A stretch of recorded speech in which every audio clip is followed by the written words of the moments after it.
Hello, everyone, and welcome back to the Cancel for Maintenance podcast. If this is your first time joining us, we're a show that takes a behind-the-scenes look into the gritty, non-glamorous life of aircraft maintenance. We share some laughs, impart some wisdom, all in hopes of giving you that split seconds relief in your day that can hopefully prevent a mishap. I am your co-host 6, and I am soloing today. We have MVP and Shoreline off doing personal matters that needs their undivided attention, and we wish them all the best to make sure they see it to completion. But don't worry, today we got you for an exciting topic. Recently, we had a privilege of participating in a Q&A panel with the Women's Aerospace Network, and it got us thinking about origins and the reason behind we do what we do. So today we're going to deep dive into the concept of finding your why, particularly in the world of aircraft mechanics, and the importance of leaving, air quotes, breadcrumbs for future generations. So let's kick things off about finding your why. Now, this stems again, like I mentioned before, when we were on a panel with the Women's Aerospace Network. And the topic in discussion at the time was origins. And this comes with the premise of they're going to be releasing a magazine with the theme of their first magazine, or one of their first magazines, is origins, right? In the world of aviation, knowing your why and your origin, so to speak, is crucial. It's what gets you out of bed in the morning. It helps you ready to tackle the challenges that come with being in the aviation industry or whatever industry you're in. And for many of us, it starts with a simple fascination of why we do the things we do. In our case, with aircraft mechanics, it's watching airplanes soar through the sky, or watching airplanes soar through the sky, excuse my French, marveling at the engineering that makes it work. But beyond that initial spark, there's deeper reasons that sustain us. And drawing back from that panel about origins, there's a lot of things that drives us to be what we are. And a lot of times we get into this rhythm where we just exist for the job, or we just do things for the sake of doing it. And it's whenever we come to that question of, tell me about yourself, or tell me where you're from, or tell me why you do the things you do, or what is your starting point.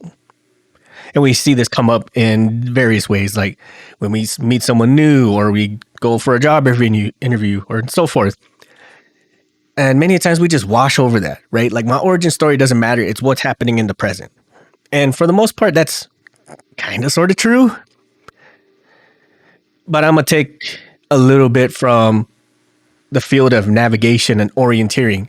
You can't know where you're going if you don't know where you've been. And then for us as aircraft mechanics, think about it. Everything you do, from tightening bolts, troubleshooting every system, getting planes ready for flight, all of this has a purpose. And that purpose is safety. It's about ensuring that every flight is as safe as possible for the crew, for the passengers, and for all of us on the ground. That's pretty powerful when you think about it. And so that's a very compelling why as to why you want to do your job correctly, right? And consider the impact of your work. It's not just about fixing the machines. It's not just about making the flights happen. It's not about filling the flight schedule. It goes more than this. It's about contributing to the larger mission, so to say, right? Every time an aircraft safely takes off and lands, you've played a part in that. And it's a testament to your skills, your dedication, and your commitment to excellence. This sense of purpose is what drives many of us to continue learning and improving, to innovate and adapt to the ever-evolving scheme or realm world of technology in aviation. So finding your why can bring a sense of fulfillment that transcends the daily grind, right? It's more than just what you do. It's why you do this stuff, right? Why do you do things as an aircraft mechanic? Why do you live off caffeine and hate? Why do you put yourself through all this strife?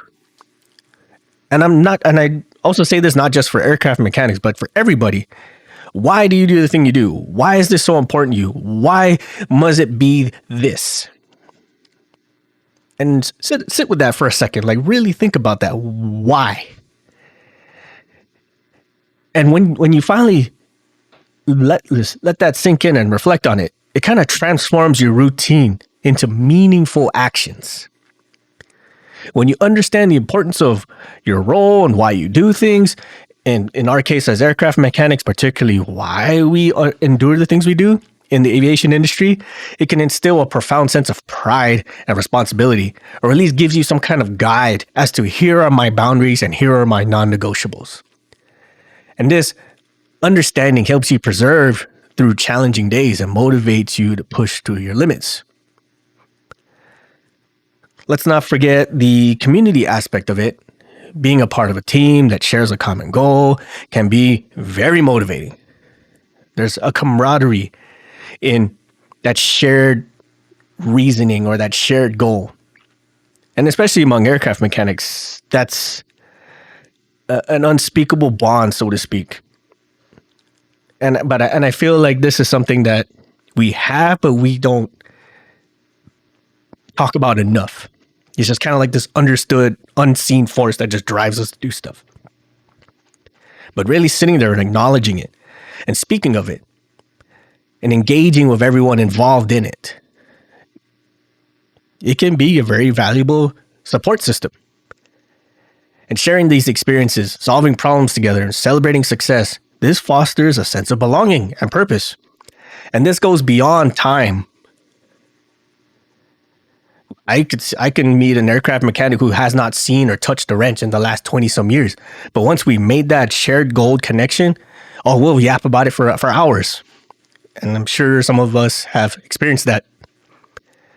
Finding your why is about aligning your values and your passions with your work. It's about seeing beyond the immediate task and recognizing the broader impact of what you do. So as you do the things you do, you endure the issues that you have. Just remember, you're part of the bigger picture. So dialing back a little bit to the origins piece, especially with that panel, our origins undoubtedly play a crucial role in shaping our motivations and aspirations. The environments we grow up in, the people who surround us, the experiences we encounter all contribute to the paths that we choose. For some individuals, it might be a family legacy that serves as a guiding light, like a lineage of aviation professionals. My dad was a pilot, my mom was a this, my grandparents were pilots, or whatever the case may be. And this gives us that passion of belonging. And not only the stories of the skies and whatever it is they have, it gives them that passion and freedom to innovate. And these individuals often find themselves drawn to similar occupations, whether they be the cockpit, the design table, and they're eager to continue that tradition and add to their own chapter of that family legacy, for example. For others, the catalyst might be an inspiring mentor, right? Someone who ignites a spark of interest and provides guidance and encouragement along the way. I see this especially with a lot of women network groups where they'll bring in women pilots who just did above and beyond things like groundbreaking, ceiling crashing things. Or they bring someone who has a story similar to what they're currently facing. And this mentor can be anything, really, like I said before. Like someone who recognizes a budding interest in physics and steers that person towards aerospace engineering, or a family friend who works in the industry, offers a glimpse into the world of aviation. These influences can be pivotal, obviously, and offering not just direction, but also the confidence to pursue that dream that might otherwise be out of reach. And during that Q&A session, we heard some stories from women in aerospace, each one a testament to how their unique backgrounds influenced their careers. One example was one of the main speakers never even thought of being in the aerospace industry. Sorry, I was about to say injury. In the aerospace industry. And they started as a journalist in other aspects and other fields. but somehow found themselves into the aerospace realm of things. And when I sat there and listened, I'm like, what the heck does a journalist have anything to do with aerospace? And lo and behold, we find out like there's a lot of stuff that goes on in the aerospace and aviation industries that would need some type of journalistic background, like public relations or building a magazine. Hey, imagine that. Or sending out press releases so that other people can discover them. Another one was a student who decided to pursue a career in STEM. And their reasoning or their origins of it is they had no family members in STEM in those particular areas.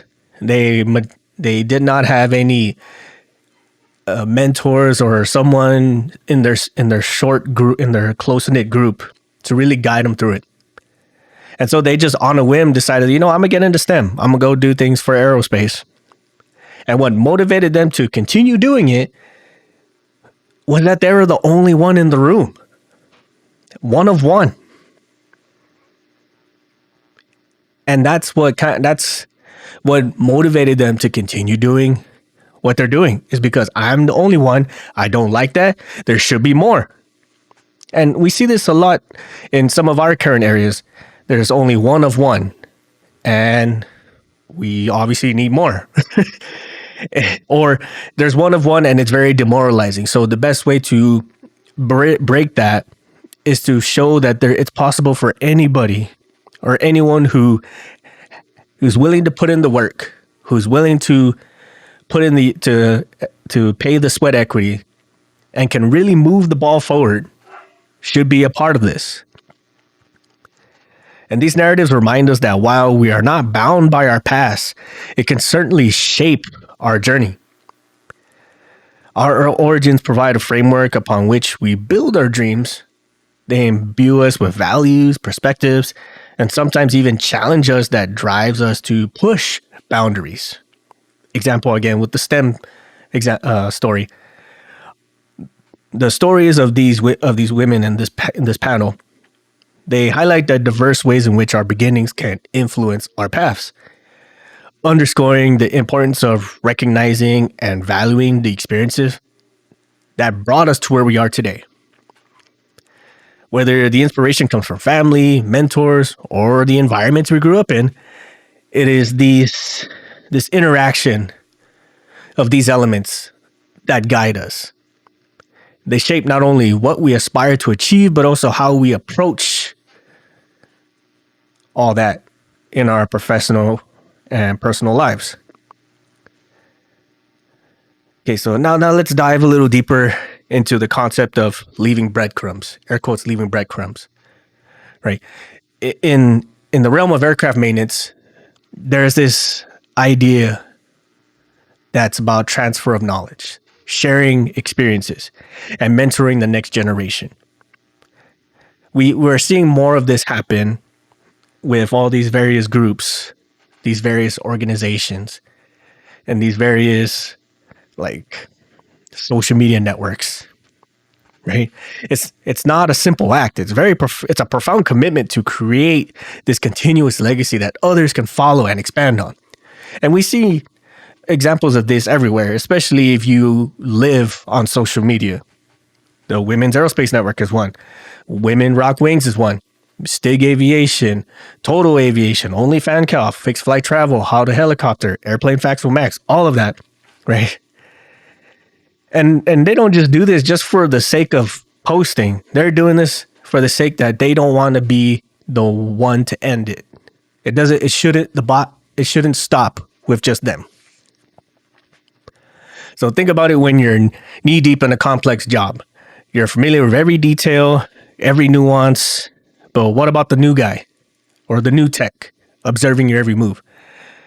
They may be eager to learn, but without guidance, they might just miss out on a bunch of things. Or they just do things by the numbers and not know exactly why, or if it's even right. By taking the time to explain your process, share your experiences, and encourage questioning, you're not just teaching, you're leaving the breadcrumbs, as I said. You're giving them a pathway to help guide them to the future.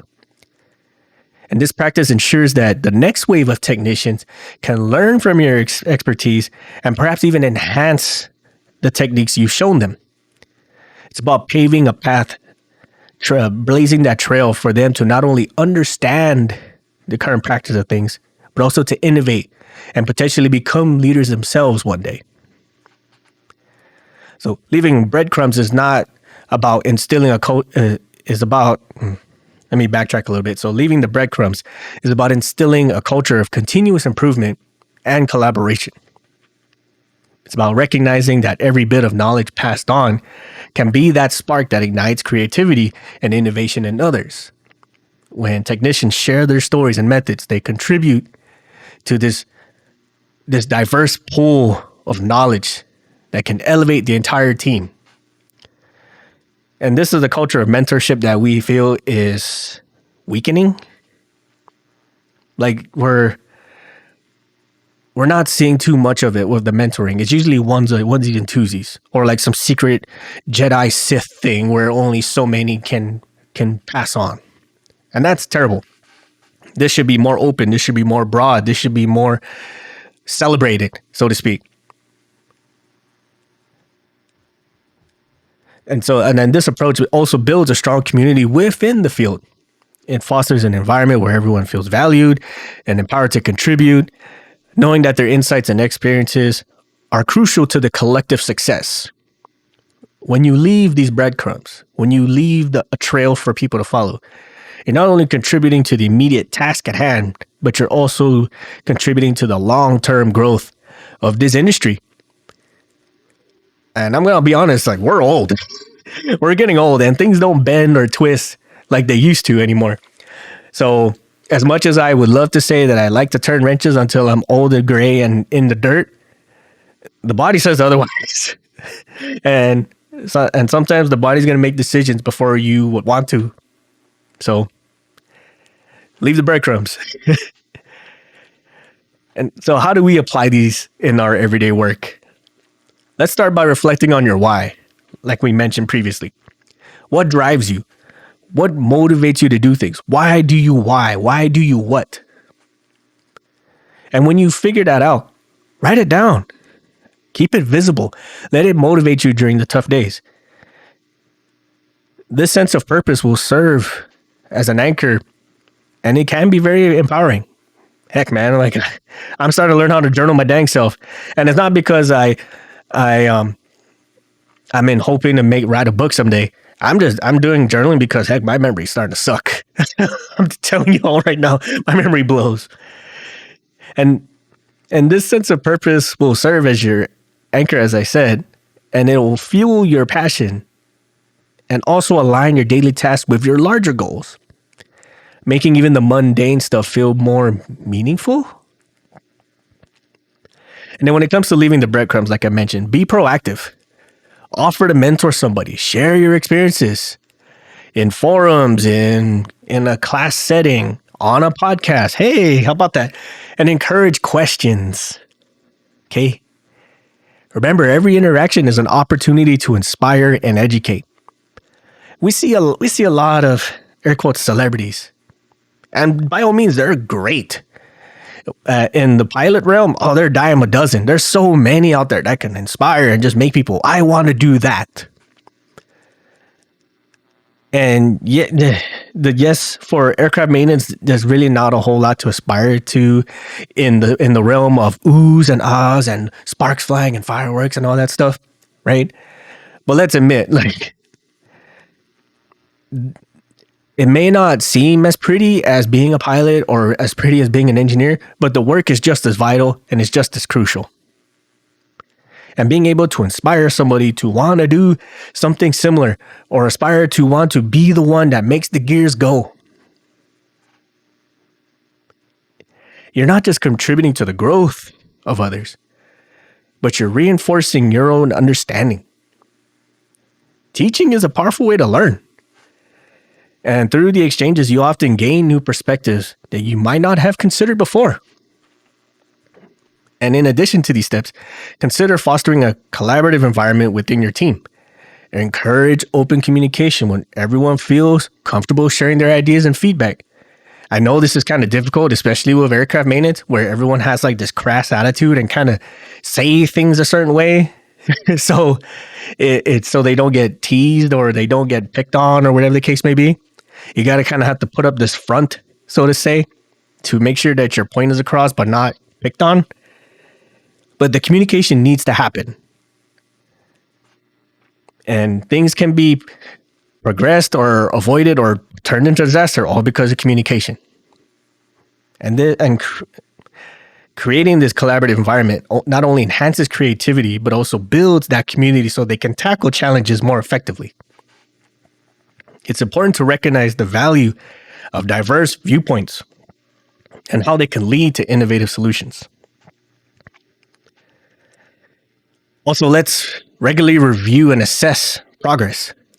Set aside time each week, evaluate what's working, what isn't.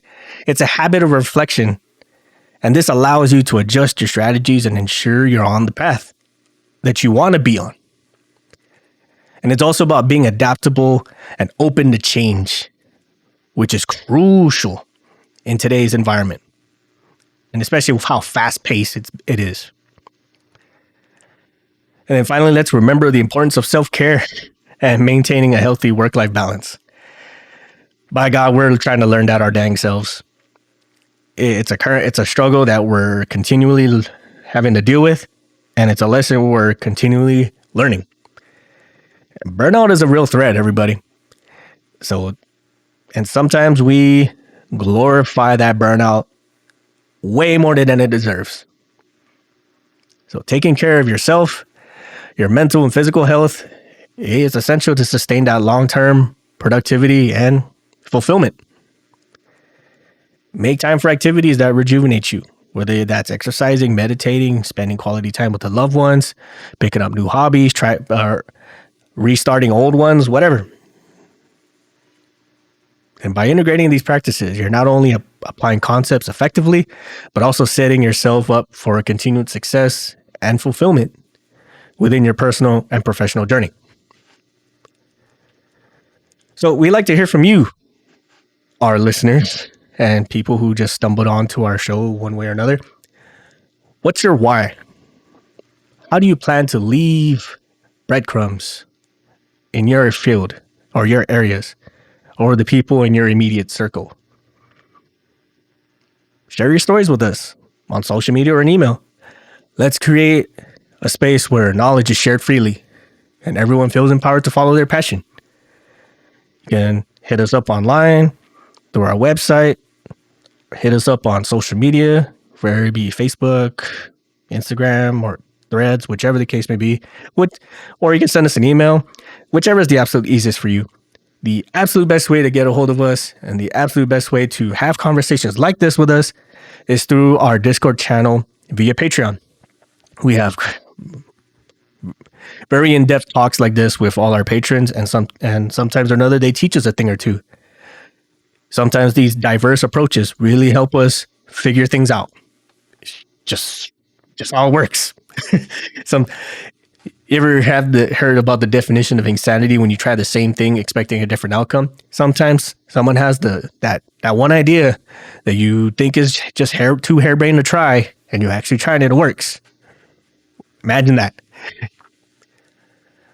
And then before we finally wrap up, just a quick reminder, everyone, to check out our comic series on Tapas. It might be the only webcomic that's catered and centered around aircraft maintenance. Don't forget to subscribe, rate, and review of all your and review of all of us on your favorite podcast platform. It helps us reach more listeners like you. And thank you all for tuning into Cancel for Maintenance. I am Six, and until next time, keep finding your why, keep leaving those breadcrumbs, and keep them flying. Take care, everybody. We'd like to take a moment to give a heartfelt shout out to our fantastic patrons.